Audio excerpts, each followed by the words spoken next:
Time نکال کے مسجد آتا ہوں، حضور میں پابندی سے پڑھنے کی کوشش کرتا ہوں، لیکن اے معصوم آمنہ، یا رسول اللہ میرا نماز میں دل نہیں لگتا، حضور میری طبیعت نہیں جمتی، میرا دوڑ جانے کو دل کرتا ہے، کوئی نسخہ بتلائیے۔ محبوب نے فرمایا تو اپنی نظر کو پاک کر لے، تیرے نبی کا وعدہ ہے تیرا نماز میں دل لگنا شروع ہو جائے گا۔ اپنی نظر میں پاکیزگی پیدا کر۔ محمد بن قاسم آئے، اگر یہ بات آپ کی سمجھ میں آ گئی تو حد ہو گئی۔ محمد بن قاسم جب یہاں آئے نا ہندوستان میں، تو عجیب واقعہ لکھا ہے ان کے حالات میں۔ یہاں آئے تو نیا علاقہ تھا، ہندوستان کی سڑکوں سے چوکوں سے واقف نہیں تھے۔ جب تشریف لائے، راجہ دہر ان کے مقابلے میں تھا، جنگ کرنی تھی، لشکر لائے تو خود بھی ابھی 17 سال یا 19 سال کے جوان تھے، اور ساتھ بھی لشکر جوانوں کا تھا۔ ایک بزرگ تھے قافلے میں، بزرگ کہتے ہیں میری محمد بن قاسم سے ملاقات ہوئی تو میں نے اس شخص کے چہرے پر پریشانی دیکھی، شدید تکلیف میں دیکھا، تو میں نے کہا جرنیل مسلمانوں کے تو کس پریشانی میں ہے؟ تو محمد بن قاسم کہنے لگے پریشانی یہ ہے کہ ہم عربی ہیں، یہ عجم کا علاقہ ہے، ہم تو رستوں سے بھی واقف نہیں۔ راجہ دہر سنا ہے بڑی فوج ہے، بڑی طاقت ہے، بہت پرانا یہاں کا رہنے والا ہے، چھوٹے چھوٹے مورچوں کا پتہ ہے، رستوں کا پتہ ہے، کیسے جنگ ہوگی؟ میں پریشان ہوں کہ مقابلہ کیسے ہوگا؟ وہ بزرگ کہتے ہیں میں نے بھی دعا کی، تسلی دی، میں نے کہا اللہ تیری مدد کرے گا۔ میں گزر گیا، 3-4 دن کے بعد ملاقات ہوئی تو میں نے محمد بن قاسم کے چہرے پر بڑی روشنی دیکھی، ہنستے اور مسکراتے دیکھا، توانائی دیکھی، وقار دیکھا، اطمینان اور سکون دیکھا۔ میں نے کہا خیریت تو ہے، پرسوں ترسوں تو بڑے پریشان تھے، آج کیا ہوا؟ اگر یہ بات سمجھ میں آ گئی میری ملت کے جوان کے، اگر یہ بات سمجھ میں آ گئی تو شاید اسے ڈھب اور سلیقہ آ جائے جینے کا، شاید یہ سمجھ جائے کہ میری توانائی کا راز کہاں ہے۔ کہنے لگے بھائی پرسوں ترسوں بڑے پریشان تھے، آج کیا ہوا؟ جواب دیا کہ تاریخ بنا دی، اس 17 سال کے جوان نے تاریخ بنا دی۔ کہنے لگا میں بے فکر ہو گیا ہوں، راجہ دہر میرا مقابلہ نہیں کر سکتا، وہ 2 دن نہیں کھڑا ہو سکتا میرے سامنے۔ کا وجہ کیا ہے؟ محمد بن قاسم کہنے لگے میں نے تحقیق کی ہے، مجھے پتا چلا ہے کہ راجہ دہر ذہن کا گندا ہے، نظر کا ناپاک ہے، وہ سینے بند کا برا ہے۔ مجھے پتا چلا ہے وہ تو چچا زاد بہن کو نہیں چھوڑتا، وہ تو خالہ زاد پہ بری نظر رکھتا ہے۔ مجھے پتا چلا ہے کہ اس کے تو اپنے علاقے کی عورتیں اس کی نظر سے محفوظ نہیں ہیں۔ کہنے لگا جو گندی نظر کا جوان ہوتا ہے وہ کسی میدان میں نہیں ٹھہر سکتا۔ کہنے لگا میری 17 اور 19 سال کی جوانی ہے، مجھے قسم ہے گنبد خضرا کی، میں نے جب بھی دیکھا ہے یا مصطفیٰ کا درود دیکھا ہے یا رسول اللہ پہ نازل ہونے والا قرآن دیکھا ہے۔ میرا مقابلہ کیسے کرے گا؟ میرے مقابلے میں کیسے آئے گا؟ جو نظر کا گندا ہو، کردار کا ناپاک ہو، وہ کسی کے مقابلے میں آ سکتا؟ اور ملت کے جوان یاد رکھ، جب تک نظریں ناپاک ہوتی ہیں اس وقت تک وجود کمزور ہوتے ہیں، جب تک نظریں ناپاک ہوتی ہیں ارادوں میں دراڑیں ہوتی ہیں، جب نظریں ناپاک ہوتی ہیں پھر عقیدے متزلزل ہوتے ہیں، جب نظریں ناپاک ہوتی ہیں پھر انسان کوئی بھی مہم سر نہیں کر سکتا، اور جب نظر پاک ہوتی ہے۔ حضرت عبداللہ بن حذافہ جہاد کر رہے تھے، روم کے عیسائیوں نے گرفتار کر لیا، 1000 آدمی نے مل کے پکڑا، گرفتار نہیں ہوتے تھے صحابی، 1000 آدمی نے گھیرا ڈالا، گرفتار کر کے لے گئے۔ اور جب بادشاہ کے سامنے گئے تو وزیر کہنے لگا بادشاہ بندہ بڑے کام کا ہے، اگر ہمارے قابو آ گیا تو فائدہ دے گا۔ صحابی ہیں حضرت عبداللہ بن حذافہ، حضرت فاروق اعظم کا زمانہ ہے، اگر قابو آ گیا تو فائدہ دے گا۔ بادشاہ کہنے لگا کیوں، کیا خوبی ہے؟ کہنے لگے ہم 1000 آدمی تھے، یہ اکیلا قابو نہیں آ رہا تھا، 1000 آدمی تھے، اگر ہماری فوج میں شامل ہو گیا تو بہت بڑا جرنیل ملے گا۔ بادشاہ کہنے لگا کوئی مسئلہ نہیں، 2-3 چیزیں ہوتی ہیں بندے کو خریدنے کے لیے، خرید لیتے ہیں۔ بادشاہ کہنے لگا عبداللہ جتنی دولت تجھے چاہیے میں تجھے دے دیتا ہوں، میرے لشکر میں آ جا، معاذ اللہ اسلام چھوڑ دے۔ حضرت عبداللہ بن حذافہ کیا فرماتے ہیں بڑا تو بیوقوف ہے، میں نے دولت کمانی ہوتی تو مدینے میں بیٹھ کے تجارت کرتا، میں دولت کمانے نہیں نکلا، میں تو رسول اللہ کی رضا کمانے کے لیے نکلا ہوا ہوں۔ دولت کمانی ہوتی تو کسی مارکیٹ میں ہوتا، میدان میں آنا تھا، شہادت ہے مطلوب مقصود مومن، نہ مال غنیمت نہ کشور کشائی، یہ دولت تو لونڈی ہے رسول اللہ کے دروازے کی، یہ تو پیچھے پیچھے پھرتی ہے نبی پاک کے غلاموں۔ یہ کمانی ہوتی تو میں کسی مارکیٹ میں ہوتا، میدان میں تھوڑا ہوتا۔ عبداللہ بن حذافہ سے دوسری چال چلی، کہنے لگے میاں عہدہ جو تجھے چاہیے، میں بادشاہ ہوں، میرے نیچے جو عہدہ تو کہے گا وہ تجھے مل جائے گا۔ حضرت عبداللہ بن حذافہ کہنے لگے شاید تجھے پتہ نہیں میری تعریف کیا ہے، شاید تو جانتا نہیں میری تعریف کیا ہے۔ کہا صاحب کی کیا تعریف ہے؟ کہنے لگے میں رسول اللہ کا صحابی ہوں اور کائنات میں سب سے بڑا عہدہ مصطفیٰ کے صحابی ہونے کا عہدہ ہے۔ صحابہ وہ صحابہ تھے جن کی ہر صبح عید ہوتی تھی، خدا کا قرب حاصل تھا، نبی کی دید ہوتی تھی۔ فرمایا میں نے حضور کے جلوے دیکھے ہوئے ہیں، مجھے عہدے کی ضرورت ہی نہیں، اور میں نے عہدہ لینا ہوتا تو میں سیاست کرتا، میں تو شہادت لینے نکلا ہوں میدان میں، عہدے کا میں نے کیا کرنا ہے؟ اب بادشاہ کہنے لگا اسے قتل کر دو۔ وزیر کہنے لگا نہیں، ایک بات اور ہے، مجھے ایک چال اور چلنے دو۔ کہا وہ کیا؟ کہنے لگے میری بیٹی بڑی خوبصورت ہے، مجھے موقع دو اپنی ہی بیٹی کو سجا بنا کے، وہ جوان جس کی جوانی اتنی بڑی ہے کہ 1000 آدمی مقابلے میں کھڑا نہیں ہوتا، اس جوان کے کمرے میں رات کی تنہائی میں بنا سوار کے بی بی کو بھیجا۔ وہ بی بی کہتی ہے میں ساری رات بن سور کے اس صحابی کے کمرے میں بیٹھی رہی، لیکن یہ کیا شخص تھا، ساری رات ہی مسلح پہ بیٹھا رہا، ساری رات ہی، کچھ دیر تھک جاتا تو یہ کریم رسول پہ درود پڑھنا شروع کر دیتا۔ بی بی کہتی ہے سحری ہو گئی تو میں نے چھو کے دیکھا کہ انسان ہے کہ جن ہے، یہ بندہ ہے کہ فرشتہ ہے، چھو کے دیکھا۔ کہنے لگے پیچھے ہٹ جا۔ میں نے کہا میں نے تو سنا تھا تو 1000 کے مقابلے میں ہے اور تو اتنا بے حس ہے کہ بنی سوری دلہن بیٹھی ہے، تو نے نظر نہیں کی؟ عبداللہ بن حذافہ، بی بی کہتی ہے نظر پھر نہیں اٹھائی، نظر پھر جھکی ہوئی ہے۔ کہنے لگے بی بی میں مجبور ہوں، اب میرے اوپر کوئی غسل نہیں چلتا، میں نے جلوائے بدوہا کا دیدار کیا ہوا ہے، اب میری نگاہوں میں جچتا نہیں کوئی، اس لیے کہ جیسے میرے سرکار ہے ایسا نہیں کوئی۔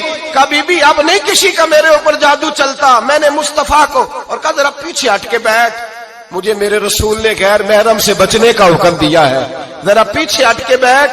سحری کا وقت تھا، وہ بی بی کہتی ہے اس نوجوان کے جملے میرا سینہ چیر گئے، کلیجہ پھٹ گیا، چیخ نکلی، میں کفر کے عالم میں روئی۔ میں نے کہا مجھے بتا تو صحیح، آخر یہ جذبہ کہاں سے ملتا ہے، آخر یہ روشنی تو میں نے دیکھی نہیں، کہاں سے آتی ہے؟ ایک میرا باپ ہے جو بنا سور کے مجھے تیرے کمرے میں چھوڑ گیا، بتلا یہ کہاں سے کیف آتے ہیں؟ عبداللہ بن حذافہ کہنے لگے اگر کیف لینا ہے تو تو بھی میرے مصطفیٰ کا کلمہ پڑھ جا، آجا دروازہ رسول پہ جھک جا، مل جائے گا۔ سویرے دروازے پہ باپ آیا بیٹی سے رزلٹ لینے، دروازہ کھولا تو بیٹی نقاب پہنے باہر آئی۔ باپ کہنے لگا کیا بنا؟ کہنے لگی پیچھے ہٹ جا، تو غیر محرم ہے، کافر ہے، میں مسلمان ہوں۔ اس نے کہا کیا ہوا؟ کہنے لگی تیرے جیسے کو باپ کہوں، تیرے جیسے کو جو مجھے استعمال کر رہا تھا، میں تجھے باپ نہیں مانتی، میں اب رسول والی ہو گئی ہوں، میں حضرت فاطمہ کی کنیزہ ہو گئی ہوں، میں اب نبی کریم کی خادمہ ہوں، خبردار میرے قریب نہ آنا۔ یہ دعو بھی ناکام ہوا۔ اب حضرت عبداللہ بن حذافہ کے سامنے موت کھڑی کی، ایک کڑا میں تیل گرم کیا، کہنے لگے تجھے اس میں جلایا جائے گا۔ حضرت عبداللہ بن حذافہ رضی اللہ تعالیٰ عنہ جب جلنے کے قریب ہوئے تو رونے لگے۔ روم کا بادشاہ کہنے لگا شاید ڈر گیا ہے، کہنے لگے اب سمجھ آئی ہے، اب تجھے پتا چلا ہے، چلا آ جا۔ حضرت عبداللہ بن حذافہ کہنے لگے تو کافر ہے، تیری کافروں والی سوچ ہے، اس لیے نہیں رویا کہ موت سے ڈر گیا ہوں، میں تو اس لیے رویا ہوں کہ ایک جان ہے وہ نبی پاک پہ قربان ہو رہی ہے، کاش رب مجھے 1000 جان دیتا، میں ساری مصطفیٰ پہ قربان کر دیتا۔ فاضل بریلوی فرماتے ہیں کروں تیرے نام پہ جاں فدا، نہ بس ایک جاں 2 جہاں فدا، اور میرا 2 جہاں سے بھی نہیں جی بھرا، میں کروں کیا کہ کروڑوں جہاں نہیں۔ اور میاں صاحب فرماتے ہیں وہ کچا رنگ للاری والا جڑا چڑھدا لیندا رہندا، اے عشق تیرے دا رنگ محمد چڑھ جائے پھر نہیں لیندا، عشق تیرے دا رنگ محمد چڑھ جائے پھر اے نہیں لیندا۔ میرے بھائی وہ روم کا بادشاہ کہنے لگا دنیا میں نے بھی بڑی دیکھی ہے، پر جیسے پاک صاف مصطفیٰ کے غلام دیکھے ایسا میں نے کوئی نہیں دیکھا۔ او بھائیو نظر پاک ہو، روح پاک ہو، مزاج پاک ہو، پھر انسان بڑے بڑے کام کرتا۔ پھر وہ مہمات کو سر کرتا ہے، پھر وہ صرف ایک گھر کے لیے نہیں، وہ ملت کے لیے فائدہ مند ہوتا ہے، پھر وہ گھرانوں کو لے کر چلتا ہے، پھر وہ بڑے بڑے معاشرے تشکیل دیتا ہے۔ میرے رسول کریم صلی اللہ علیہ وسلم نے پاک صاف ذہن کے لوگ تیار کیے۔ حضرت مرثد فرماتے ہیں میں ایک عورت پہ عاشق تھا، جب کلمہ پڑھا نبی پاک نے میری پشت پہ ہاتھ پھیرا، میں نے کہا حضور کوئی نصیحت؟ نبی پاک نے فرمایا نظر کو پاک رکھنا۔ آپ فرماتے ہیں عورتیں میرے پیچھے بھاگا کرتی تھیں اور مجھے کہا کرتی تھی اب تو دیکھتا کیوں نہیں؟ تو میں نے کہا پتا مجھے بھی نہیں، مصطفیٰ کی ایک نظر ہوئی ہے، رب نے سارے محل کو چہل دور فرما دیے، سارا کچھ ہی بدل گیا۔ ملت کے جوانوں یاد رکھو اس بات کو، یہ پاکیزگی، یہ نظر، یہ پاکیزگی، یہ مزاج، یہ انسان سے بڑے کام کرا لیتی ہے۔ اور اگر تیری نظر ناپاک رہتی ہے پھر تو کچھ نہیں کر سکتا، پھر تیری زندگی ایک ایسے قید خانے میں قید ہو گئی ہے جو تجھے 2 قدم بھی نہیں چلنے دے گی۔ سب سے پہلے مزاج کی پاکیزگی، اور دوسرا اصلاح معاشرہ کے لیے اہم درس یہ ہے اپنے آپ کو پاک صاف رکھیں، ذہنی طور پر، نظریاتی طور پر۔ اور دوسرا درس یہ ہے میرے بھائی، ظلم اور زیادتی سے بچیں، پاک صاف رہ کے وقت شروع کریں، اور کسی جگہ بھی کوئی زیادتی، کوئی ظلم، میرے نبی کریم صلی اللہ علیہ وسلم کے مزاج کو اگر آپ دیکھیں گے نا، ہمارے معاشرے میں آج سب سے زیادہ زیادتی پتہ کون سی ہوتی ہے؟ لوگ عزتیں پامال کرتے، بدگمانیاں کرتے۔ ابو جہل یہ کام کرتا تھا کہ وہ نبی پاک صلی اللہ علیہ وسلم پر، صحابہ پر معاذ اللہ شخصی اعتراضات کرتا تھا، شخصی۔ عزیزو، جب آدمی کا کسی سے اختلاف ہوتا ہے نا، یا کسی کو پسند نہیں کرتا یا کسی کو ریجیکٹ کرنا چاہتا ہے تو شخصی اعتراضات کرتا ہے، نیچے اترتا ہے، کمزور بات کرتا ہے، چھوٹی بات کرتا ہے۔ اور ہمارے زمانے میں تو یہ کام حسد کی وجہ سے ہوتا ہے، بڑے بڑے جماعتیں ٹوٹ جاتی ہیں، ملتوں کا شرازہ بکھر جاتا ہے، لیکن لوگ اپنی اس حرکت سے باز نہیں آتے، ساری زندگی ذاتی اور نجی اعتراضات کرتے رہے۔ ابو جہل کے اندر ہزاروں عیب پائے جاتے تھے، شرابی بھی تھا، بدکار بھی تھا، بے حیا بھی تھا، ظالم بھی تھا۔ میرے نبی پاک صلی اللہ علیہ وسلم نے اسے دین کا پیغام دیا ہے، لیکن تاریخ کی کسی کتاب میں آپ کو یہ نہیں ملے گا کہ حضور نے کبھی اس کی شخصیت پر اعتراض کیا ہو۔ یہ فرمایا ہے کہ بڑا فرعون ہے اس امت کا، لیکن نیچے اتر کر کبھی اس کی ذاتی اور شخصی زندگی پر کوئی زیادتی صحابہ کی طرف سے اور نبی پاک کی طرف سے۔ بہت بڑی بات سمجھا رہا ہوں، اگر آپ کی سمجھ میں آئے تو۔ ہم ذاتیات پر اترتے، ذات پر اتر کر زیادتی کرتے، ذات پر۔ ہمارا اب ظلم نجی سطح سے شروع ہو رہا ہے اور پوری ملت کو لپیٹ میں لے رہا ہے، پوری ملت کو۔ چھوٹی چھوٹی زیادتیاں ہیں جو پورے معاشرے کو اپنی لپیٹ میں لیتی ہیں۔ میرے نبی کریم علیہ السلام نے جو دین ہمیں دیا ہے وہ خیر خواہی کا مذہب ہے، وہ بھلا کرنے کا مذہب ہے، وہ کام آنے کا مذہب ہے، وہ ظلم سے بچنے کا مذہب ہے۔ میرے نبی پاک نے فرمایا ظلم سے بچ جانا، قیامت کے اندھیروں میں جو بڑا اندھیرا ہوگا وہ ظلم ہوگا۔ اصلاح معاشرہ کانفرنس کا پہلا سبق میں نے عرض کیا کہ نظر کو، ذہن کو، سوچ کو پاک رکھیں، اور دوسرا زندگی میں کبھی زیادتی نہ کریں، کبھی بھی اپنے مخالف پر بھی کبھی شخصی، ذاتی اور نجی اعتراضات نہ کریں۔ یہ انسان کے اندر کا ظلم ہوتا ہے، ہمارے گھروں کے اندر سے ظلم جنم لینے لگا ہے۔ روز بہو پہ تیل چھڑکا جاتا ہے، روز کسی نہ کسی شہر سے، اپنے ہی گھر سے، اپنے ہی چراغ کو بند کرنے کی خبر نکلتی ہے۔ سڑکوں پہ، چوکوں پہ، چوراہوں میں غریب مسلے جاتے ہیں، جس کے ہاتھ جہاں تک پہنچتے ہیں وہ وہاں تک معاذ اللہ زیادتی کر گزرتا ہے۔ اگر قوم ظلم سے بچنے لگے، زیادتی سے بچنے لگے، تکلیف دینے سے بچنے لگے تو معاشرہ سنور جائے گا۔ میرے رسول کریم علیہ السلام نے اپنے غلاموں سے پوچھا تھا بتاؤ مفلس کون ہوتا ہے؟ کون ہے جس کے پاس کچھ نہیں ہوتا؟ صحابہ نے کہا یا رسول اللہ جس کے پاس پیسے نہ ہو۔ بخاری مسلم متفق علیہ حدیث ہے۔ نبی کریم نے فرمایا نا بھائی، مفلس تو وہ ہوگا جو قیامت کے دن احد پہاڑ کے برابر نیکیاں لے کے آئے گا۔ یا رسول اللہ اتنی نیکیاں پھر بھی مفلس ہے، پھر بھی غریب ہے؟ تو نبی پاک نے فرمایا نیکیاں پہاڑ کے برابر ہیں پر اس نے چگلیاں بڑی کی ہیں، غیبتیں بڑی کی ہیں، مذاق بڑے اڑائے، اس نے لوگوں پر پھبتیاں بڑی کسی ہیں، تانو تشنی بڑے کیے، ظلم بڑے کیے، گالی بڑی دی، لوگوں کے بارے میں بری باتیں کی۔ اب رب کریم نے وہ ساری نیکیاں ان لوگوں میں بانٹ دی، یہ مفلس ہو گیا، غریب ہو گیا۔ زیادتی نہیں کریں، ظلم نہ کریں، اپنی نجی زندگی سے لے کر گھر کے اندر سے لے کر اجتماعی زندگی تک زیادتی سے بچیں۔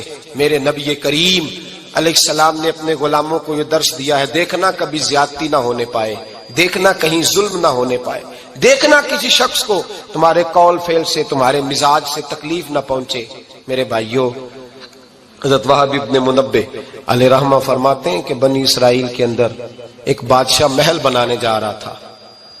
محل آج بھی جس آدمی کی سوسائٹی کے اندر 2-4 قلعے 2-4 ایکڑ کسی غریب کے آ جائیں، وہ یا تو اسے دھمکاتا ہے یا بلیک میل کرتا ہے، کچھ نہ ہو سکے تو پھر قتل ہی کرا دیتا ہے معاذ اللہ۔ اور یہ خبریں عام ہمیں سننے پڑھنے اور دیکھنے کو ملتی ہیں۔ بادشاہ محل بنانے جا رہا تھا، ایک غریب بی بی رہتی تھی، اس کی جھونپڑی بادشاہ کے محل کے نقشے میں آتی تھی۔ بادشاہ نے کہا بی بی منہ مانگی قیمت لے لو، خالی کر دو یہ مکان۔ بزرگوں کو اپنے جھونپڑیوں سے بڑی دلچسپی ہوتی ہے، بچے سوسائٹیوں میں چلے جاتے ہیں، ابا جی کہتے ہیں مجھے گاؤں میں رہنے دو، میرا یہی دل لگتا ہے، مجھے اس گھر سے دلچسپی ہو گئی۔ اماں کہنے لگی بادشاہ میں یہاں بیاہ کے آئی تھی، خامد انتقال کر گیا، اولاد اللہ نے دی نہیں، میں پکا ہوا پھل ہوں، گر جاؤں گی تو تیرا ہی ہے، لیکن مجھے اس آشیانے میں رہنے دے، یہ گھونسلہ میں نے تنکا کر کے بنایا ہے، مجھے رہنے دے، نہ مجھے نکال۔ کہنے لگا میرا نقشہ خراب ہوتا ہے۔ بی بی سارا دن مکان میں بیٹھی رہتی کہ میری جھونپڑی ٹوٹ نہ جائے، ظالم کی نظر میں آ گئی ہے کہیں میرا یہ آرزوؤں کا محل چکنا چور نہ ہو جائے، سارا دن ڈیوٹی کرتی۔ بادشاہ نے بھی 2-4 سپاہی کھڑے کر دیے، جب گھر سے نکلے تو بلڈوز کر دینا، مکان کو گرا دینا۔ وہ خاتون کتنی دن بندہ بیٹھ سکتا ہے؟ ایک دن سر شام گھر سے نکلی، 2-1 گھنٹے کے بعد واپس آئی تو مکان گر گیا تھا، دیوار بن گئی تھی۔ حضرت وہب ابن منبہ فرماتے ہیں بس اس نے دعا کی تو رب کریم نے وہ شہر سارا تباہ کر دیا۔ اس بی بی نے 2 جملے کہے تو الٹ پلٹ دیا وہ سارا شہر۔ میرے نبی کریم علیہ السلام نے فرمایا جب مظلوم کے ہاتھ دعا کے لیے اٹھتے ہیں تو عرش کا مالک آسمان سے کہتا ہے کھول دے سارے دروازے، اس کے بیچ کوئی پردہ نہیں رہنا چاہیے، آنے دے، مظلوم ہے، اس پر ظلم ہوا ہے۔ لوگ کہتے ہیں میں بے چین رہتا ہوں صاحب، مولانا صاحب، پیر صاحب، وہ گھر کے ایک کونے سے چیخنے کی آواز آتی ہے، کوئی دم مل جائے، کوئی تعویذ ہو جائے، کچھ ایسا ہو جائے کہ بچت ہو جائے، کوئی ایسی پھونک لگ جائے کہ آرام آ جائے۔ تو میں کہتا ہوں بھائی اگر بڑے دم کرانے سے بھی فرق نہیں پڑا، اگر بڑے تعویذ لینے سے بھی چیخیں بند نہیں ہوئی، تو ذرا ٹٹول کے دیکھ لو کہیں کسی یتیم کی آہیں ہی نہ دفن ہو وہاں، کہیں کسی غریب کا گوشت تو نہیں دبا لیا، کہیں کسی کو لوٹ کے تو دیوار نہیں بنا لی، کہیں کسی کا مکان پہ قبضہ کر کے تو نہیں بنایا۔ اگر لوٹ اور حرام کا مال ہو تو پھر چیخیں بند نہیں ہوتی، پھر سکون سے سویا نہیں جاتا، پھر وہاں آرام کی نیند نہیں آتی۔ حضرت وہب ابن منبہ فرماتے ہیں بی بی آئی اور آ کر کے اس نے جب دیکھا میرا گھر ٹوٹ گیا ہے، محل ٹوٹ گیا ہے، حالات بدل گئے ہیں، تو وہ خاتون آتی ہے اور میرے بھائی دعا کی تو اس نے انداز ہی بدل کے رکھ دیے۔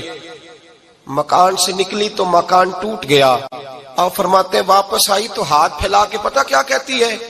کہتی اے اللہ میں تو موجود نہیں تھی، بتا تو کہاں گیا تھا؟ تو بھی موجود نہیں تھا، میں تو نہیں تھی، پر تو کہاں تھا؟ بس رب کریم نے حضرت جبریل کو حکم دیا، فرمایا یہ بستی الٹ دو، ساری تباہ کر دو، یہ لوگ نہیں رہنے چاہیے، جو ظلم تو سہتے ہیں بغاوت نہیں کرتے، نہیں رہنے چاہیے۔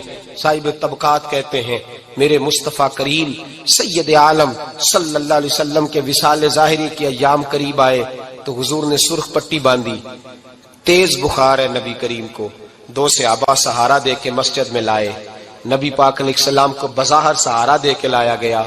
کریم رسول نے لوگوں کو جمع کیا، حضور آج کیا ہونے والا ہے، آج کیا کہا جائے گا، آج کس لیے میٹنگ بلائی ہے؟ نبی کریم کے کل صحابہ جب مسجد میں جمع ہوئے تو کھچا کھچ مسجد بھری ہے۔ وصال ظاہری سے چند یوم پہلے کی بات، نبی پاک نے فرمایا آج تمہیں کوئی جہاد کی ترغیب نہیں دینی، آج کوئی نیا پیغام نہیں دینا، آج تمہیں بتانا ہے کہ رب نے اپنے بندے کو اختیار دیا ہے، چاہے تو دنیا میں رہے، چاہے تو اس کی بارگاہ میں حاضر ہو جائے۔ اس عبد نے بارگاہ ربوبیت کی طرف لوٹنے کا ارادہ کر لیا ہے۔ حضرت صدیق اکبر رونے لگے تو صحابہ نے کہا تمہیں کیا ہوا؟ کہنے لگے سمجھ نہیں رہے، کسی کی بات نہیں کر رہے، نبی پاک تو اپنی بات فرما رہے ہیں۔ اس نے جانے کا ارادہ کر لیا. سنیے میرے بھائی، محبوب پاک نے فرمایا بھائی کسی شخص کو میری طرف سے کوئی تکلیف پہنچی ہو تو بدلہ لے سکتا ہے، بدلہ لے سکتا ہے. کسی کو تکلیف پہنچی ہو. صحابہ پھوٹ کے رونے لگے. محبوبہ کرم ہی کرم ہوا ہے، رحمت ہی رحمت آئی. آپ کے بارے میں گمان کرنے والا بھی دائرہ ایمان سے نکل جائے گا. حضور آپ کیا فرما رہے ہیں؟ فرمایا نہیں بھائی اٹھو،